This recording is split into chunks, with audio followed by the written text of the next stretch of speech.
அண்மைச் செய்தி. காலியாக உள்ள 12 மாநிலங்களவை இடங்களுக்கு வரும் செப்டம்பர் 3ஆம் தேதி தேர்தல் நடைபெறும் என்று அறிவிக்கப்பட்டிருக்கிறது.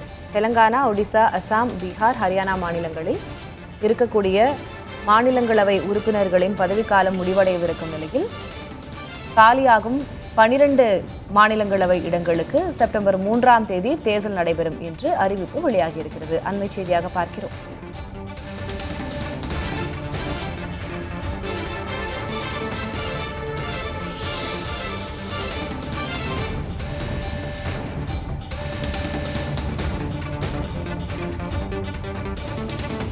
தெலங்கானா, ஒடிசா, அசாம், பீகார், ஹரியானா மாநிலங்களில் காலியாக உள்ள மாநிலங்களவை இடங்களுக்கு வரும் செப்டம்பர் 3ஆம் தேதி தேர்தல் நடைபெறும் என்று அறிவிக்கப்பட்டிருக்கிறது.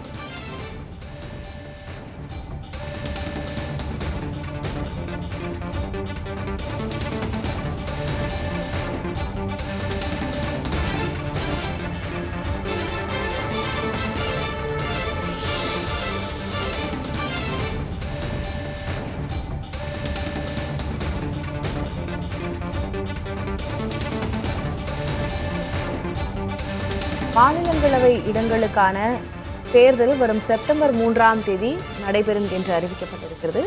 12 மாநிலங்களவை இடங்கள் காலியாக இருக்கும் நிலையில் அவற்றிற்கான தேர்தல் வரும் செப்டம்பர் 3ஆம் தேதி நடைபெறுகிறது.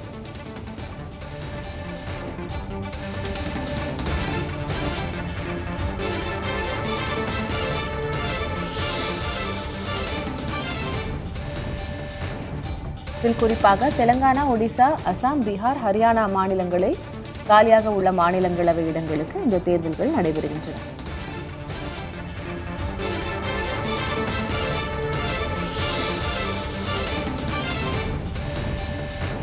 வேட்புமனு தாக்கல் 14ஆம் தேதி தொடங்கி அதன் மீதான பரிசீலனை 22ஆம் தேதி நடைபெறும் என்றும் வாக்கு எண்ணிக்கை செப்டம்பர் 3ஆம் தேதி மாலை 5 மணிக்கு நடைபெறும் என்றும் இந்த அறிவிப்பில் சொல்லப்பட்டிருக்கிறது.